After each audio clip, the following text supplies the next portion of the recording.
suis tellement carrée de toute façon, il va falloir que ça soit carré. Aujourd'hui, dans toute une histoire, le stress du mariage. Chacun sa façon de s'y préparer. Sylvain se marie dans 1 an, mais déjà il répète son discours tous les jours pour s'entraîner. Merci tous d'être là aujourd'hui. Magali et moi, nous sommes très émus. Il ne faut pas s'entraîner face à la glace. Ce qu'il faut, c'est s'entraîner en public devant tout le monde. Je vais vous demander de vous lever sous les applaudissements du public, s'il vous plaît. Et on vous écoute. C'est par où la sortie? Il est revenu 2 jours avant le mariage pour me dire qu'il partait avec ma meilleure amie. Moi, c'est pas mon premier mariage. Il n'y aura aucun problème, il n'y aura pas de stress. Ou s'il y a du stress, je vous le ferai passer tranquillement. Ça y est, c'est bon. C'est que c'est la bonne. Bonjour, vous appelez comment, madame? Françoise. Françoise, vous avez déjà assisté à une émission de télévision, Françoise? Oui, mais pas une des vôtres. Ah bon? De qui, alors? Ah. Bah, dites, vous pouvez le dire. Si, Nouvelle Star, Ah oui. Starac. Ah ouais. Quelqu'un chante ici? Pas moi. On va essayer de faire aussi bien. Vous habitez où? En Seine-et-Marne. Vous appelez? Françoise. Très bien, bonne émission, Françoise. Bonne émission. Applaudissements pour Françoise. Bonjour à tous. Madame, mademoiselle, monsieur, bonjour et bienvenue dans Toute une histoire. Chaque jour, des invités viennent donc après le déjeuner nous raconter leur histoire passionnante pour nous permettre à chacun de mieux comprendre notre propre histoire. Pour débuter Toute une histoire aujourd'hui, une première histoire, celle d'Élodie et Sébastien. Élodie et Sébastien s'aiment depuis 2 ans. Une histoire d'amour tranquille, du moins jusqu'il y a peu. Il y a 9 mois, Sébastien a demandé à Élodie de l'épouser et depuis, Élodie ne pense qu'à ça, à son mariage. 24 heures sur 24, elle est devenue une obsédée du planning. Pourquoi le mariage déclenche-t-il autant de stress? Pourquoi mettons en moyenne 1 an à préparer une journée certes importante, mais une journée quand même? Tout de suite, voici l'histoire d'Élodie et Sébastien. Élodie et Sébastien vivent une belle histoire d'amour. Alors 6 mois après leur rencontre, Sébastien demande en mariage sa fiancée. Élodie accepte, mais à une condition. Je lui ai dit ok, mais à condition que le jour où tu décides la date, parce que je voulais qu'il décide la date, ce jour-là, je te ferai signer un papier et comme ça, tu reviendras pas dessus, ça sera écrit et à partir de ce jour-là, on préparera le mariage. Voilà. Ça m'a amusé parce que je pensais pas qu'elle irait jusque-là, même si c'est ce qu'elle m'avait dit. 1 mois après sa demande en mariage, Élodie a déjà acheté sa robe. Elle s'est lancée frénétiquement dans l'organisation de l'événement, prévu 18 mois plus tard. C'est tous les jours. Alors ça, j'y pense tous les jours. J'ai commencé par collectionner tous les magazines possibles et imaginables. J'ai fait des recherches sur Internet, sur les mariages, les possibilités, comment faire. J'ai commencé à faire des tableurs sur Excel. Et donc c'est moi qui ai vraiment pris les choses en main, effectivement. C'est elle qui prend tout en main. Moi j'ai mis quelques idées, mais c'est vrai que sa vie de tous les jours, c'est ça. C'est-à-dire qu'elle a toujours, elle cherche toujours tout à remettre en question. Je pense moi que c'est une éternelle insatisfaite. C'est permanent. Perfectionniste, Élodie veut un mariage de princesse et que tout soit parfait. Depuis des mois, elle ne vit que pour ça et le stress ne la quitte plus.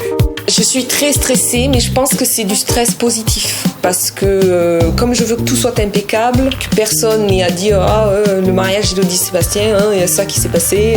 J'aimerais quand même qu'il y ait le moins de critiques possible parce que on n'est pas là pour ça, on est vraiment là pour s'amuser, mais je suis tellement carrée de toute façon, il va falloir que ça soit carré. Je dirais qu'elle a un stress qu'elle sait faire partager. Il faut qu'on arrive à formaliser tout de suite. Si Élodie stresse, Sébastien, lui, arrive à rester zen. En juin 2007, ils seront enfin mariés. J'emmagasine le stress et lui, on a l'impression que rien ne le perturbe en fait. Enfin, c'est pas que je ne stresse pas. Moi, je pense que ça va être plus dans les derniers jours. Même si on sait déjà à l'avance qu'il y aura beaucoup de choses qui seront formalisées, je pense que oui, petit à petit, la pression va monter. Et je sais même pas, j'y pense même pas parce que je sais même pas comment je vais réagir.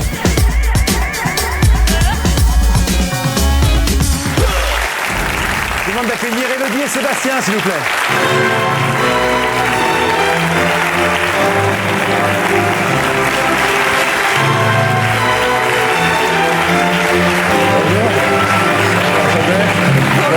Asseyez-vous, j'en prie.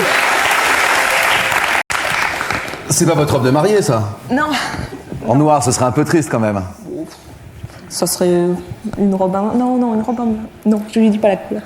Vous ne connaissez pas la couleur de la robe? Du tout. Vous vous mariez dans combien de temps maintenant? 9 mois. 9 mois 10 mois à peu près, oui. Un petit peu moins de 10 mois. Je pense que c'était la semaine dernière avec un stress, ou la semaine prochaine avec un stress pareil. Oh, on pourrait, hein. Vous êtes prête pour la semaine prochaine? Presque. À quoi ça sert de se stresser autant sur une année entière? Ça sert à rien, je le sais.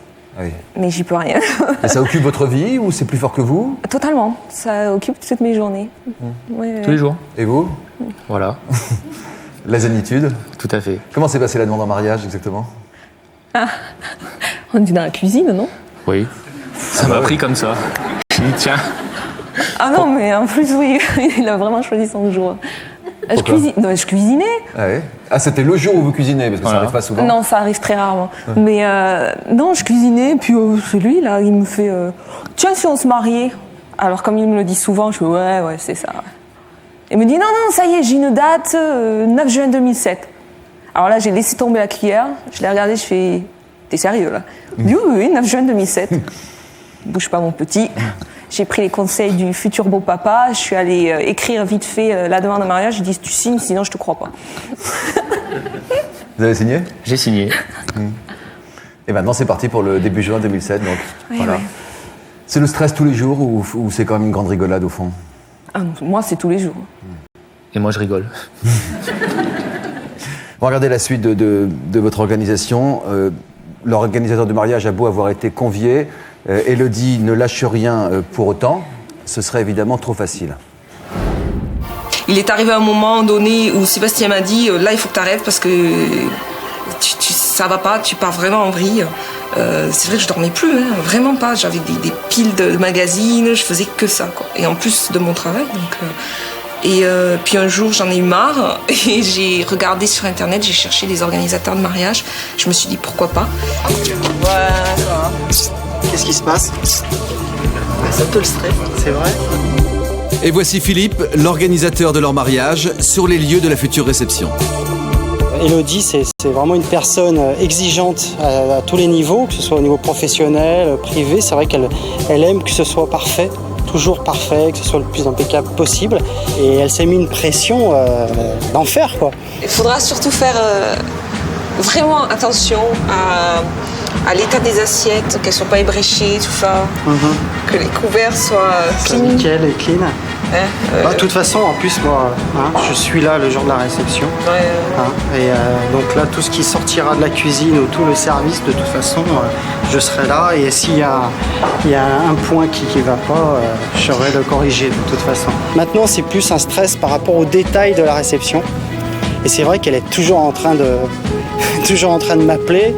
Elle m'appelle, je ne sais pas combien de fois par jour, quoi. Et pour des petites choses, des petits détails, même par mail, il faut toujours que ce soit vraiment bien cadré. C'est donc une personne quand même spécialement stressée et elle a vraiment envie de vivre quelque chose d'extraordinaire pour son mariage. Voilà. Il y a autre chose que je voulais vous montrer. Parce que la moquette, elle n'est pas géniale. La moquette n'est pas géniale pour l'instant, oui. Et les canapés, là, ils vont rester?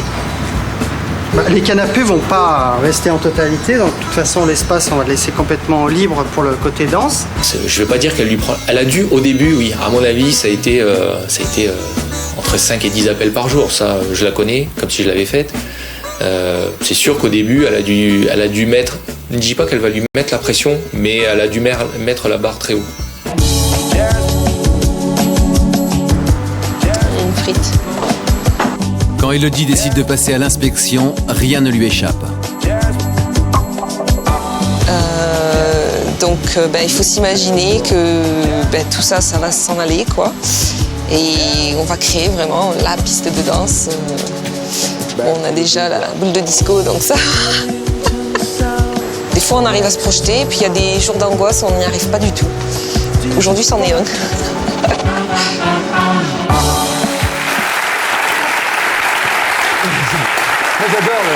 J'adore le détail de la frite. Moi aussi, j'ai adoré. Ouais, la frite, c'est assez incroyable, ça, quand même. Ouais. On l'a mise exprès pour vous tester, non? Non, mais on était là le mauvais jour, je suppose, et manque de bol, je l'ai bien spoté, quoi. Vous pensez que vous arriverez à vous décontracter pendant votre mariage? Oui, c'est pour ça que je fais ça, tout ça maintenant, oui. Parce que justement, je veux pas le jour du mariage, parce que de toute façon, je sais qu'il va y avoir des détails qui vont pas aller. Qui vont pas aller, mais il faut... Qu'est-ce qui pourrait vous énerver ce jour-là? Oubliez votre bouquet. Oh non, ça encore, je peux faire avec. Sans. Pardon. Quoi d'autre? Qu'est-ce qui pourrait... Marcher sur votre robe et tomber. Vous faites des cauchemars? Je fais des cauchemars, oui. En ce moment, je fais le rêve, parce que bon, c'est quand même un rêve, c'est pas un cauchemar, mais je suis enceinte le jour de mon mariage. Oh, ça serait une bonne nouvelle. Ça serait une bonne nouvelle. Ça serait une bonne nouvelle, mais faut enfin... pas coucher ce jour-là non plus. Voilà, donc je me vois avec un ventre genre 9 mois et je vais être devant l'autel à l'église et je vais regarder mon chéri, je fais... Chérie, j'ai les contractions. Et généralement, je me réveille. Et pourquoi, c'est d'actualité? Non. Non, c'est pas encore d'actualité. Vous faites des cauchemars, vous? Du tout. Non, pas de cauchemar. Vous en rêvez? Oh, ça, tu peux dire que tu en rêves. Oui, j'en rêve quand même. Qu'est-ce qu'il dit? Parce que les hommes sont pas bavards là-dessus, dès qu'il faut être romantique. Qu'est-ce qu'il dit? Parce que quand il est romantique, il me regarde le matin, il me dit, il me tendre que tu seras ma femme. Et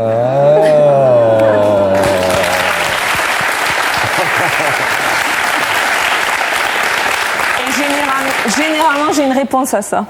J'étais sûre. Dans quelques instants, on écoute Philippe, le wedding planner de ce charmant couple, son travail, calmer les angoisses des futurs mariés, un métier pas vraiment de tout repos en l'occurrence, on peut le comprendre. D'abord, une bande-annonce de ce qui nous attend dans la suite de l'émission. Tout à l'heure, Astrid Veillon répondra aux questions du public.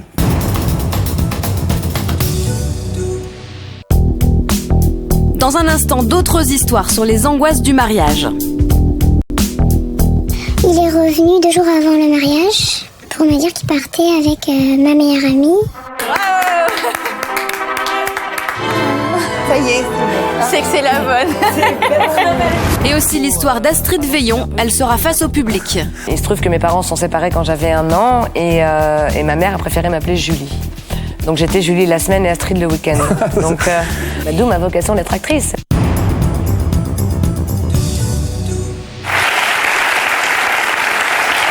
Alors c'est vrai que c'est de plus en plus à la mode. Alors je pense que les personnes les plus âgées qui nous regardent vont être surpris de voir combien de personnes font appel à ces organisateurs de mariage.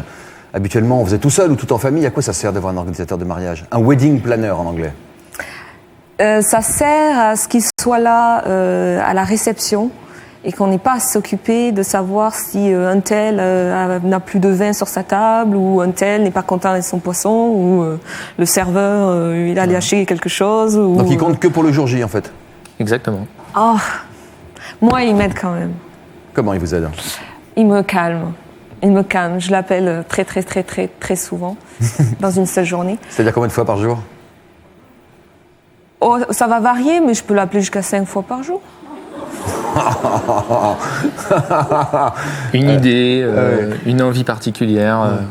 Mais c'est ça, c'est parce que j'ai des idées et je les note, je les écris, alors je les envoie par email et je l'appelle aussi. Comme ça, je suis sûre qu'il l'a. Philippe, c'est une bonne cliente, ça? Ou c'est pas un peu trop? Non, c'est une très bonne cliente. Non, on s'entend très bien, de toute façon. Monsieur a le sens du commerce, hein. Pardon? Monsieur a le sourire, on sent que... Oui, j'ai le sourire, il n'y a pas de souci. Non, mais c'est vrai qu'au départ, Élodie, quand je l'ai vue la première fois, c'était incroyable, quoi. Un ouragan? Oui. Un ouragan, je dirais, sur le point de vraiment pleurer. C'est plutôt la tempête, vous voyez? Dépressive. Tropicale. Ah oui, tropicale. C'est plutôt ça, oui. Et avec Sébastien, toujours aussi tranquille, zen, c'est vrai, hein, vraiment, à la première fois, c'était ça. Et après, bon, on en a discuté, j'ai pu faire la part des choses, vraiment leur priorité, donc c'était trouver vraiment la salle, parce que là, il y avait une grosse panique à ce niveau-là. C'est fait. Et dès qu'on l'a trouvé... On a trouvé la frite. On a trouvé la frite, exactement. Des applaudissements pour Philippe, qui est un bon wedding planner.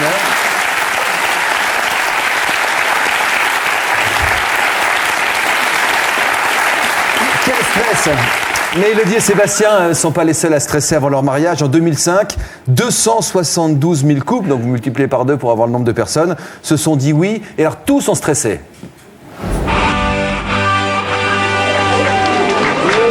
Chaque année, 270 000 couples décident de se marier pour le meilleur et pour le pire. Et le pire pour certains, c'est l'organisation du mariage. faire-part, location de la salle, alliance, traiteur, un vrai parcours du combattant. On est plus ou moins stressé le jour du mariage. Et je pense que quand on aime bien que tout soit parfait, tout soit fait à la perfection, on a vraiment envie qu'il y ait zéro défaut, zéro faute, et c'est pour ça qu'on stresse. Il y a tellement d'infinis détails qu'il faut savoir lâcher prise, et c'est ça, cette difficulté, c'est de lâcher prise. Donc en général, je crois qu'une femme a du mal à lâcher prise sur le plus beau jour de sa vie. Mais ce stress n'est pas réservé aux femmes. Les futurs maris aussi peuvent radicalement se transformer à quelques jours de l'engagement. Un soir, à 3 semaines du mariage, dans la nuit, d'un coup c'était je m'en vais, pour résumer, je m'en vais, je ne reviens pas. Il y a tellement de choses que ça remet souvent les fondamentaux en cause. Voilà, est-ce que c'est vraiment ça que je veux ? Est-ce qu'il faut tout ça pour ça ? Je crois que ça nous amène des fois, c'est ce qu'on appelle l'instant critique, au dernier moment à revoir un peu sa copie, à se dire mais j'ai peut-être pas envie de ça finalement, c'est trop. Il est revenu 2 jours avant le mariage, le jeudi, pour me dire qu'il partait avec ma meilleure amie, la femme de son meilleur ami. Je pense qu'il s'est mis trop de pression. Il a dû se monter la tête tout seul et trouver un truc énorme pour pouvoir fuir. Imaginez.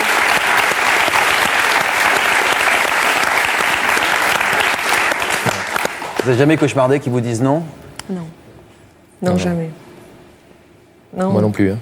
Vous avez tous entendu parler des histoires qui se passent mal au mariage, tout ça, ça vous met pas trop la pression ? Non. Absolument pas.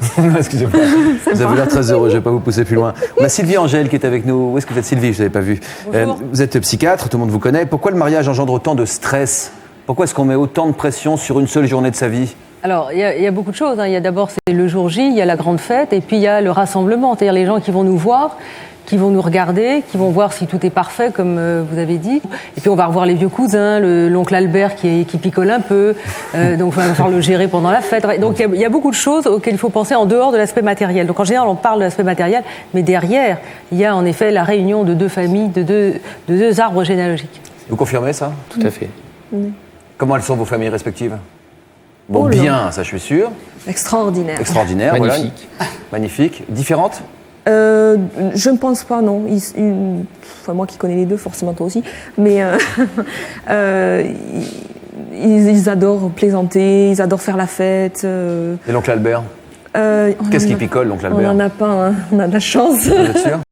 Je sais pas. Il y a des mariages qui se passent mal, Sylvie ? Ah oui, il y a des mariages terrifiants, enfin, je veux dire, avec des histoires de sordides où les gens se disputent, où on a un verre de trop et on va commencer à dire les 4 vérités, où la belle-mère va arriver comme une furie en disant finalement c'est pas ce que je voulais, etc., etc. Alors il n'y a pas les ratés matériels, mais il y a les dérapages, je dirais affectifs, qui peuvent se jouer à ce moment-là. Quelqu'un qui va être un peu plus séducteur, je dirais. Moi j'ai vu une jeune femme dont c'est le mari a fait un peu la cour, on va dire, pendant la fête. Donc le mariage a un peu dérapé. Vous voyez, donc il y a parfois des gags parce qu'il y a eu tellement de tensions avant que le jour J, il y a d'autres choses qui peuvent être en place. Bon, en général, ça se passe bien, un mariage. Oui, 90 fois sur 100. Voilà. Mais il y a quand même quelques anecdotes qu'on va toujours raconter après pendant 20 ans, voilà. Ce qui est plutôt sympathique en général. Oui, généralement, les mauvais moments, dans les moments intenses comme ça, deviennent des bons souvenirs avec le temps. Enfin, ça fait des anecdotes qu'il est plaisant. Enfin, si jamais il y a un petit truc qui ne va pas, vous paniquez pas. Non, mais je suis prête. Tout le monde ne verra pas. Vous avez quel âge ? Oh, non, j'ai 30 ans. 30 ans. Et vous ? 31. 31. Oui, c'est l'âge moyen pour se marier aujourd'hui en France. 29 pour une femme, 31 pour un homme. On se marie en fait de plus en plus tard. Pourquoi ? Et est-ce qu'on s'éloigne de ces rêves de petits garçons et de petites filles ? Alors, on se marie plus tard parce qu'on peut cohabiter avant. On a la chance maintenant de pouvoir vivre une vie sexuelle, une vie relationnelle, et en général, les gens font un parcours ensemble et décident ensuite de se marier. Avant, on était un peu plus pressés parce que on devait rester vierge jusqu'au mariage, enfin c'est ce qu'on disait, et donc il fallait attendre le jour J pour consommer. Donc c'était un peu compliqué, les gens étaient un peu plus pressés. Maintenant, on est tout à fait libre et le mariage, c'est quelque chose de plus important parce que on le décide, on n'est pas obligé finalement, il n'y a pas d'exigence du mariage.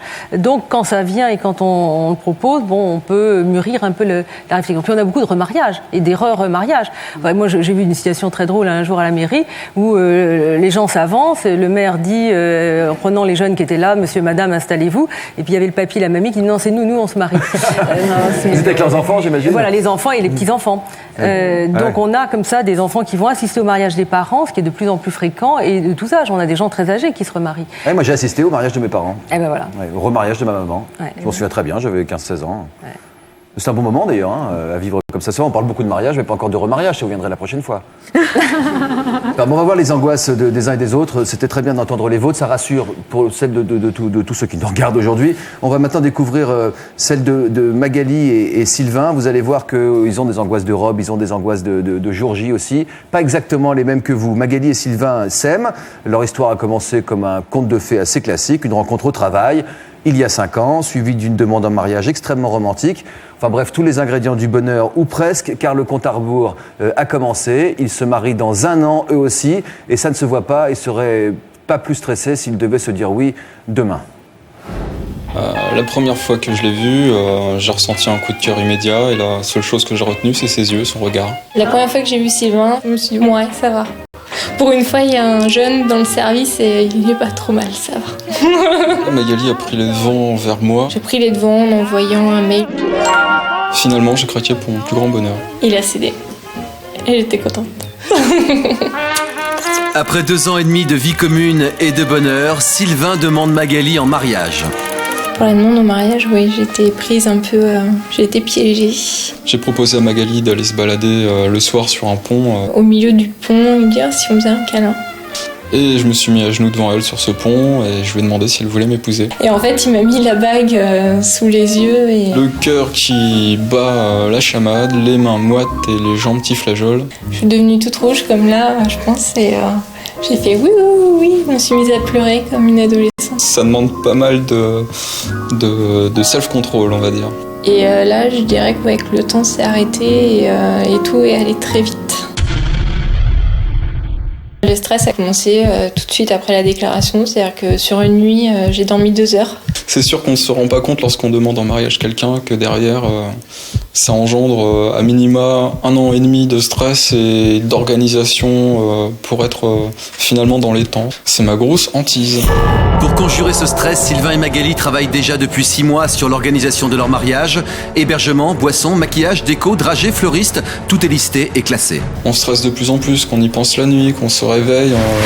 J'ai fait beaucoup de cauchemars il y a peu de temps.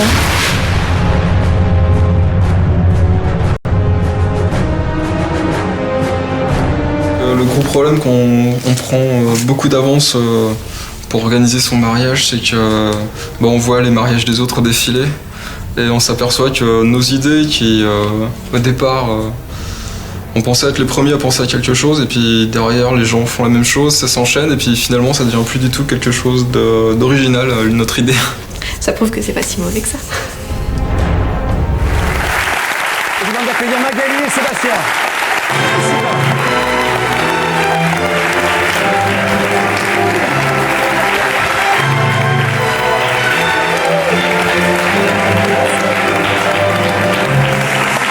Enchanté, toutes mes félicitations. Bonjour. Allez, qu'est-ce qui se raconte des mariés quand ils rencontrent des autres mariés, des histoires de mariés? C'est quand votre mariage à vous? Le même jour que... Non. 9 juin 2007. Le 9 ou le 7? Je crois que c'était Le 9. Le 9. Alors qui se marie avec qui? Il y a peut-être une surprise finalement. Mais en fait... Le 9 juin, pas au même endroit évidemment. Donc vous avez vous aussi une année entière pour vous préparer. À partir de quand le stress a commencé à monter? Tout de suite. Tout de suite? Tout de suite après la demande? Oui, le lendemain. C'était romantique la demande, hein. C'est pas dans la cuisine comme ça. Non, ce qui compte c'est de se marier. Mais je vous imagine bien à genoux sur le pont. C'était une solution de repli en fait, parce que... Ah, c'était le plan B? Ouais, c'était le plan B. Ouais. Quel était le plan A? Montgolfière. Oh. Mais j'avais oublié que dans la montgolfière, il y a un montgolfier. Oui. Et on était 4. Bon, c'est moins intime quoi. J'ai dit j'ai remballé mon alliance dans ma poche. J'ai dit, bon, on finit la journée comme ça. Ah, vous étiez dans la montgolfière? Ouais. Et j'ai renoncé, je me suis dit non, c'est pas sympa, avec garder le souvenir du gars qui est à côté qui tire sur... Puis elle était déjà stressée par les 700 mètres d'altitude, donc j'ai dit bon, faut pas rajouter. Ouais. Le 8e ciel, ce sera pour plus tard. Voilà, exactement. Et le petit pont de bois. Voilà. Prendre sa chérie par la main. Exactement. Et lui montrer le chemin. Exactement. Allez. Et depuis, c'est le stress. Mais stress partagé dans le couple, hein, contrairement à Élodie et Sébastien. C'est un concours de stress chez vous. C'est pas un concours, mais on se raisonne l'un l'autre. On se le donne, on se le refile de temps en temps. Quand il y en a un qui est un peu plus zen, ça repart de l'autre côté. Il y a toujours des nouvelles idées qui fusent et qui remettent en question des idées précédentes. Donc il faut revoir encore l'organisation. Vous avez pensé à même faire le plein d'essence. Oui, c'est moi ça. Oui, pourquoi? Parce que j'avais entendu l'anecdote des gens qui avaient pris un wedding planner et la seule chose à laquelle ils n'avaient pas pensé, c'était faire plein d'essence de la voiture de la mariée. Donc ils sont restés en panne. Ils attendent toujours. Voilà, donc c'est l'anecdote qui m'a marquée et c'est vrai que c'est la chose que je répète 20 fois à mon père et je lui pardonnerai pas. En tout, vous aurez passé combien de temps à préparer votre mariage? 2 ans. 2 ans.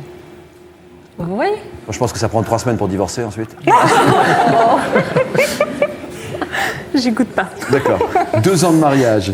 Qui dit mariage dit robe blanche. Oui. Robe blanche? Secret. 70% des filles, autant dire 2/3, portent la robe longue traditionnelle de nos grands-mères pour ce grand jour. Une tenue qui focalise à elle seule pas mal d'angoisse. Elle doit être glamour, elle doit faire rêver, elle doit plaire à la fiancée et puis surtout, elle doit plaire aux mariés. Et ça, c'est la surprise du grand jour J. C'est un vrai challenge. Magali se marie dans 1 an et pourtant aujourd'hui elle a déjà un premier essayage de robe.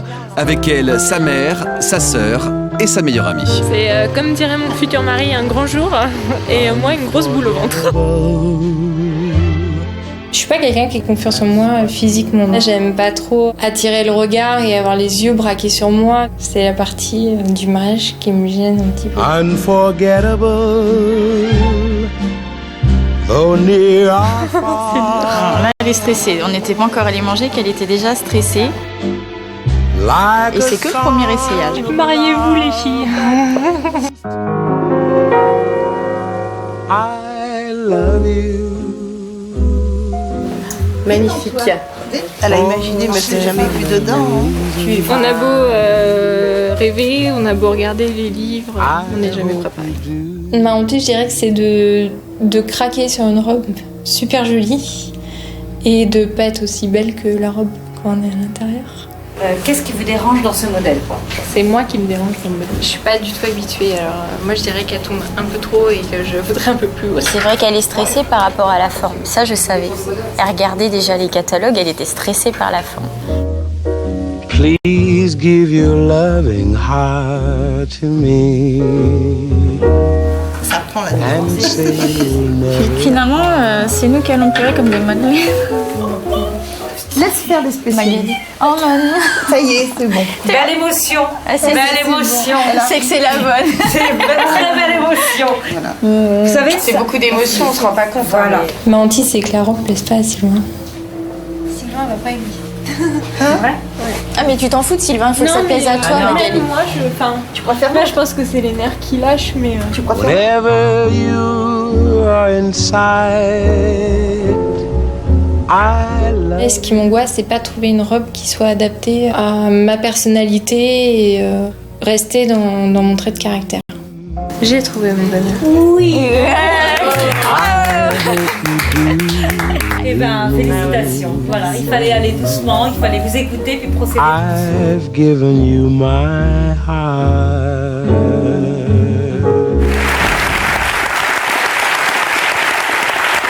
Alors, vous avez remarqué qu'on n'a pas montré la robe. On a montré juste le haut, hein, évidemment, pas la robe. Vous entendez la copine de votre ami? Oui. On s'en fout de Sylvain. Oui, je suis pas concerné. C'est ma sœur.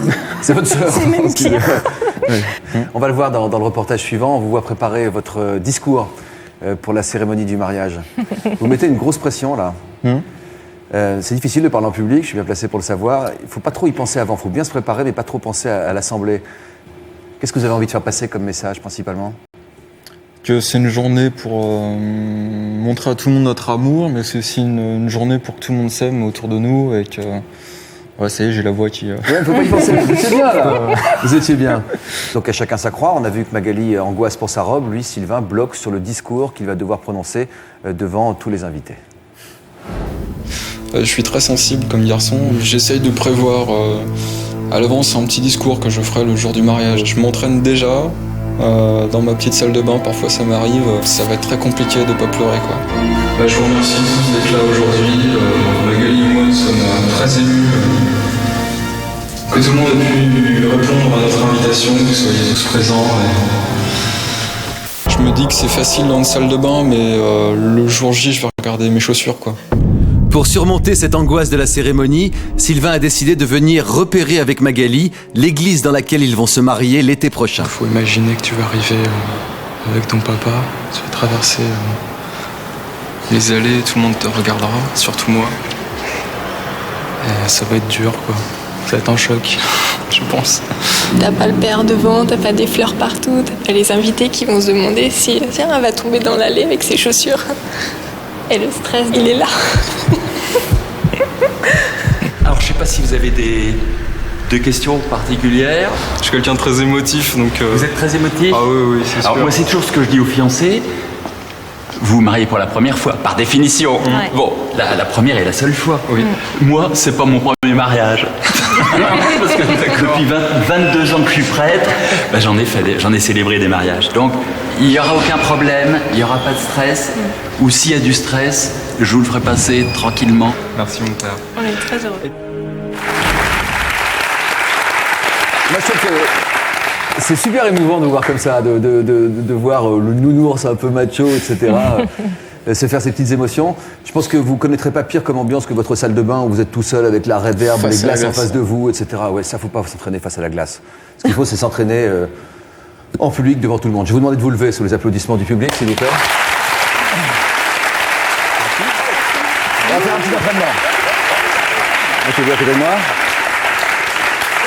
Alors vous serez devant une assemblée qui sera comme ça autour de vous, donc vous avez plein de visages amis, vous avez votre père qui est là, vous voyez, votre maman qui s'est éloignée. Et il va falloir que vous parliez à tout le monde et que vous sentiez l'énergie. Donc vous donnez de l'énergie aux jeunes mariés et on vous écoute. C'est par où la sortie? Allez-y. Essayez de parler un peu à tout le monde, c'est une répétition. Oui. Allez. Je vous donne le top départ. J'ai besoin de ma salle de bain là en fait. Non. Allez, pensez à rien, regardez les gens et partez et dites ce que vous avez sur le cœur. Oui, mais là, ça contrarie. Non, c'est pas plus artificiel que dans la salle de bain. Donc, chers amis, chère maman, cher papa. Voilà, cher papa, chère maman, tous mes amis, toute ma famille. Je suis ravi de votre présence aujourd'hui pour célébrer notre union et laisser éclater mon amour et l'amour de Magali l'un vers l'autre. Et je suis heureux que tout le monde soit ici. C'est après que ça devient dur. Après, vous dites quoi après, que tout le monde... Je regrette que tout le monde soit pas là, quoi. Voilà. D'accord, donc ça faut le dire un petit peu au milieu, mais pas à la fin. Faut pas finir sur une note triste, quoi. Donc c'est pour ça. Donc on a une pensée pour ceux qui sont pas là. J'ai travaillé ça, voilà. Mais ceux qui sont là, qu'est-ce qu'ils doivent ressentir? Que c'est une journée pour célébrer notre amour, mais c'est une journée pour que tout le monde en profite, se lâche, se retrouve, que tout le monde soit heureux et que tout le monde passe une excellente journée, et que c'est pas simplement notre mariage, mais l'union de tous, quoi. Moi, je marche là-dedans. Je trouve ça très émouvant. Félicitations. Franchement, c'est bien. C'est bien. Vous auriez imaginé un mariage sans vos parents, sans vos amis? Non. Non. Et vous? Vous, oui? On voulait partir à l'étranger, oui. Au tout début, oui. Mais en fait, l'appel de la famille et des amis a fait que... Ouais. Mais au départ, on avait eu cette idée. Oui, de votre point de vue, mais aussi le point de vue de vos parents, comment ils l'auraient pris? Maman aurait regretté. Papa, lui... Ah bon? Alors, Évodie et Raphaël, justement, qui sont nos prochains invités, quelle histoire aussi, ont trouvé une solution pour éviter le stress dont on parlait avec Philippe il y a un instant. Se marier tout seul ou presque, c'est-à-dire à deux, entre deux témoins, sur la plage, sans prévenir personne, à l'autre bout du monde. Nous sommes en avril 2003. Dans quelques minutes, Évodie et Raphaël se marient à plus de 7000 km de chez eux, en République dominicaine.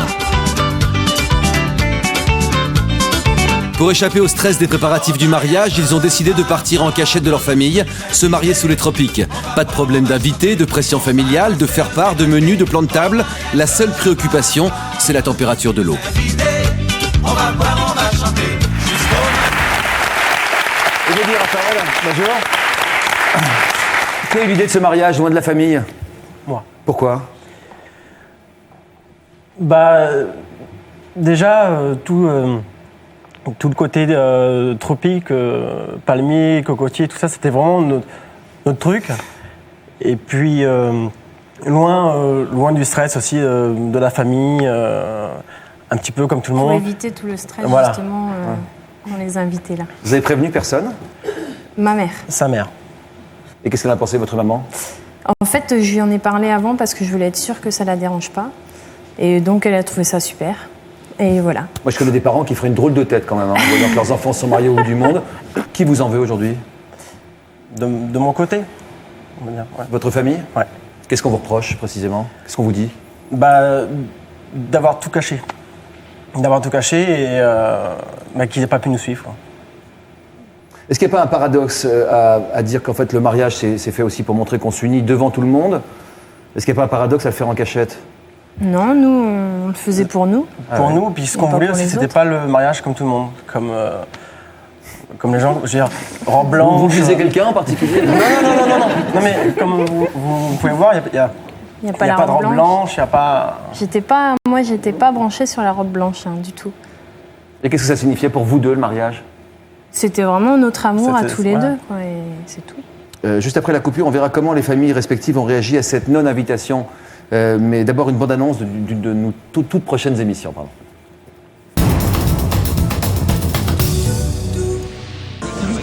Prochainement, dans toute une histoire, les crimes passionnels. Qu'ils soient victimes ou proches de l'assassin, nos invités témoignent de ces meurtres souvent imprévisibles. Jamais, jamais, au grand jamais, j'aurais pensé qu'il lui ferait du mal à elle. Il l'aimait tellement. Il l'aimait tellement. Eva a tué son mari à coups de marteau pendant son sommeil. Pourquoi il a tenté de vous tuer, selon vous? Parce qu'il supportait pas que je puisse refaire ma vie avec un autre. Il n'a pas du tout parlé, je me suis retournée et il a tiré. Je suis tombée par terre et je l'ai entendu se tirer une balle dans la bouche. Il m'avait perdu moi. Mais de là à tirer sur quelqu'un, je pense que personne n'a le droit de vie ou de mort sur une autre personne. Même par amour.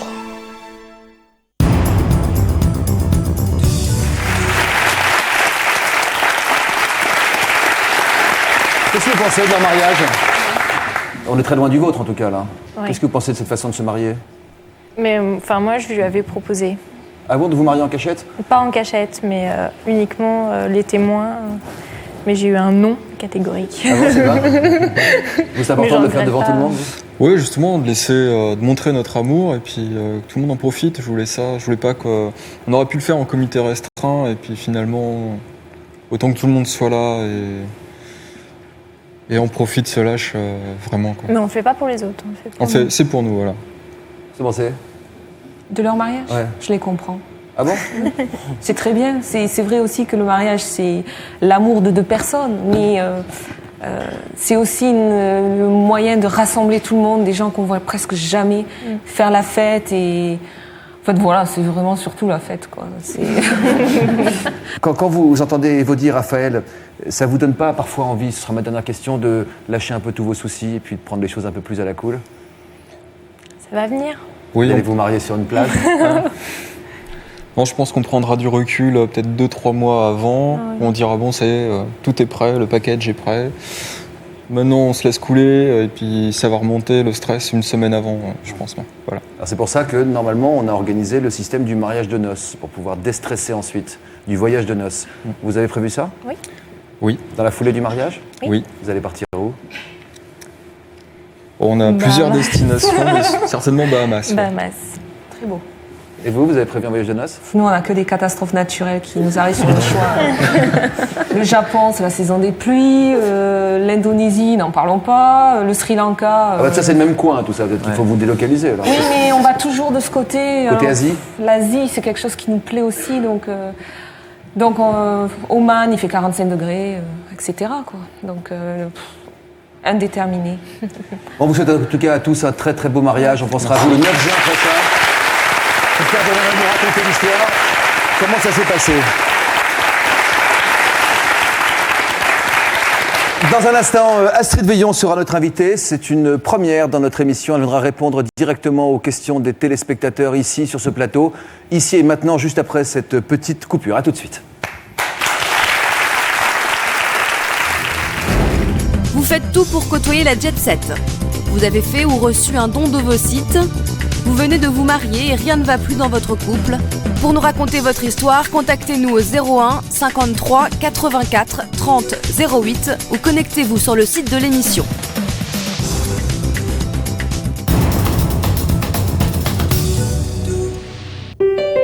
Prochainement dans toute une histoire, l'histoire de Patrick. Il n'a qu'une obsession, reconquérir son ex. J'ai continué à essayer de la joindre, je lui ai envoyé des fleurs, j'ai commencé à essayer de la convaincre, donc en lui envoyant des mails. Pratiquement tous les soirs, je passais devant chez elle. Et aussi l'histoire de Sandrine et Christophe. Ils se sont aimés, se sont détestés, mariés, divorcés, remariés. Une histoire à rebondissement. Le tabouret, blanc, tout est parti. Ouais, c'est vrai que ça a été super dur. Ouais, j'imagine, hein, c'est sûr. Super dur. La très belle histoire de Martine a pris une tournure dramatique. Ça a pris des proportions telles qu'une fois j'ai porté plainte pour harcèlement moral contre mon ex-mari. Qu'est-ce que tu veux? En disant je t'aime. Ce que je veux, c'est revivre avec toi, Martine. C'est clair. Toutes les menaces, le harcèlement, tout ce qu'il a fait, c'est resté sans suite. C'est resté sans suite. Et enfin l'histoire de Cécile de France. Elle sera face au public. Bonjour Cécile, Bonjour. Maxime, 23 ans de Marseille. Je voudrais savoir déjà, qu'est-ce que ça vous fait de me voir en vrai? De vous voir en vrai? Je suis toute chaude.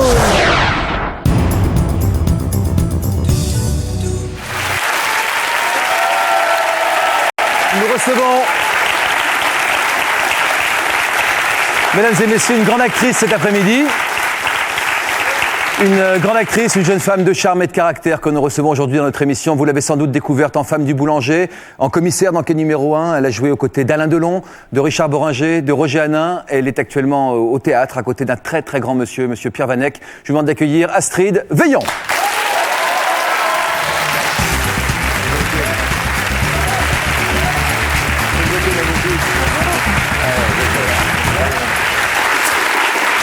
Bonjour Astrid, assieds-toi.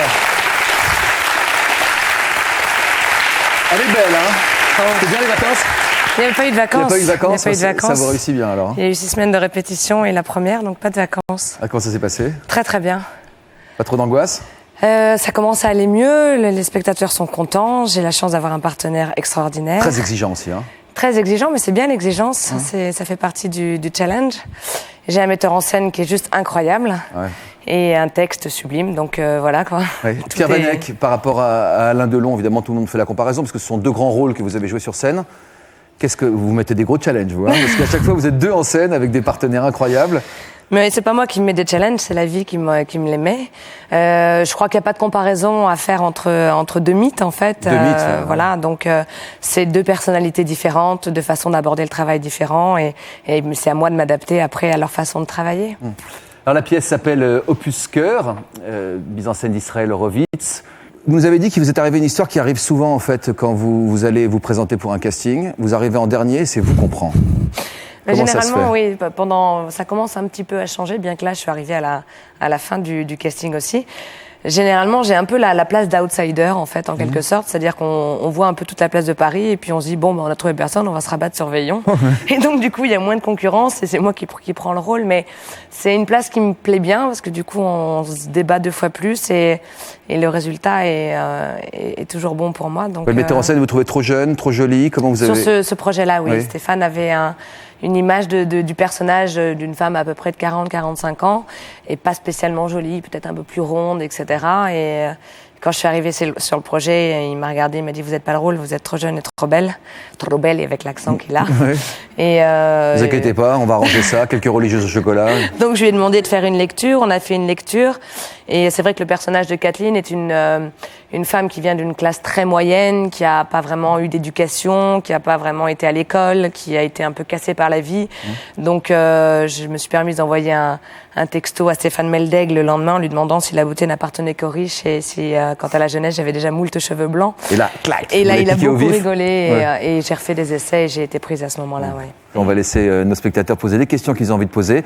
Et chacun a le droit de poser 2 questions. Une question autour du boulot et une question un peu plus perso. Alors, qui est-ce qui commence?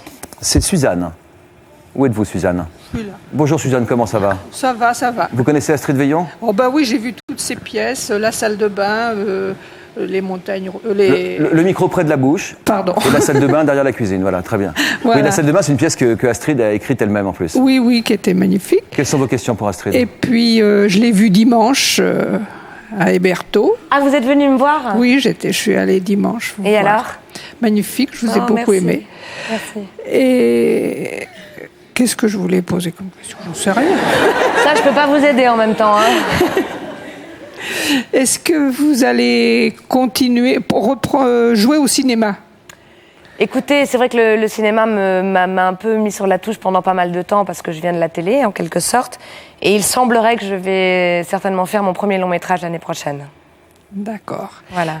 Et sur le mariage, qu'est-ce que vous pensez du mariage? On s'est parlé beaucoup de mariage dans la première partie de cette émission, c'est pour ça. Et si c'est pas trop indiscret? J'ai une alliance, mais c'est pour le besoin de la pièce, donc je ne suis pas mariée. J'arrive plus à l'enlever. Une jolie fille comme vous n'est pas mariée? Pardon? Une jolie fille comme vous? Mais je suis pas spécialement pour le mariage, moi. Oui.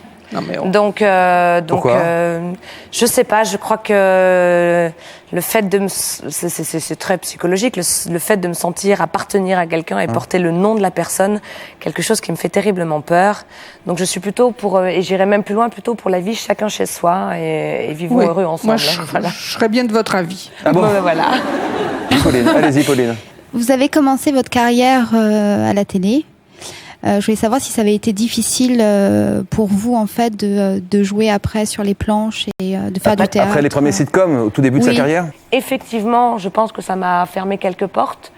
Mais je pense qu'aussi, quand on veut, on peut. Et puis c'est vrai que le théâtre, j'y suis arrivée par mes propres moyens, parce que j'ai écrit la pièce de théâtre dans laquelle j'ai joué. Peut-être que le théâtre ne serait pas ouvert pour... Il faut se prendre en main dans la vie, hein, faire comme Astrid, parce que franchement, après on n'a pas de regrets. Et on est content de soi. Et puis on ne doit rien à personne, c'est une grande liberté ça aussi. Votre question perso? Oui, j'ai lu dans un article que vous étiez... Faut pas lire tous les articles. Hein. Non, il faut faire le tri. Mais enfin, en tout cas, vous avez Astrid en face de vous, elle vous dira si c'est vrai ou faux. Ouais. Que vous étiez une enfant divorcée. Oui. Et que votre mère vous appelait Julie la semaine. Oui. Et votre père Astrid le week-end. Bah, d'où ma vocation d'être actrice. Et vous avez choisi Astrid? Non, j'ai pas choisi Astrid. En fait, mon vrai prénom, c'est Astrid. Il se trouve que mes parents sont séparés quand j'avais 1 an et ma mère a préféré m'appeler Julie. Donc j'étais Julie la semaine et Astrid le week-end. Donc avec 2 éducations complètement différentes. Maman était plutôt 68 baba cool et papa était plutôt catho. Enfin donc c'était un peu de tout et n'importe quoi. Et donc même dans mes vêtements, etc., c'était vraiment 2 petites filles différentes. Mais honnêtement, avec le recul et une fois avoir fait mes 8 ans de psychanalyse et d'aller bien dans ma tête, je les remercie parce que je sais que ma vocation d'être actrice est née de là. Et que j'ai la chance d'avoir une passion, ce qui n'est pas donné à tout le monde, et en plus de pouvoir vivre de cette passion. Donc voilà, après, une fois tout ça effacé, guéri, c'est que du bonheur. Bravo, ça se voit en plus, ça s'entend, félicitations pour ça. Quel travail. Moi j'en suis à 3 ans et demi de psychanalyse, c'est-à-dire que je suis où par rapport à la montagne? Parce qu'on dit que les premières années on monte, c'est fatigant comme tout, et qu'après on redescend la montagne, c'est plus léger. Je crois pas qu'il y ait de temps, j'allais dire, on se dit vous, sur un plateau on se dit vous, généralement. Non, mais je crois qu'on le sent quand on a fait le tour. Après, il y a plein d'autres choses qui sont importantes aussi, qui sont rentrées dans ma vie après, mais il faut bien vider le verre, quoi. Et c'est long et c'est douloureux. Ouais, c'est douloureux. Mais ça fait du bien après. Rassurez-moi. Franchement, oui, Jean-Luc. Parce que pendant, c'est pénible. En tout cas pour moi, mais c'est vrai qu'il y a des périodes qui sont très dures de remise en question. On va se faire du mal. Hein. On va rechercher des choses qui sont là, mais on vit après avec des points en moins et ça fait du bien. Vous nous avez apporté quelques objets fétiches qui comptent pour vous. Où sont-ils? Ah, c'est Sophie qui les a. Bien, Sophie. Merci.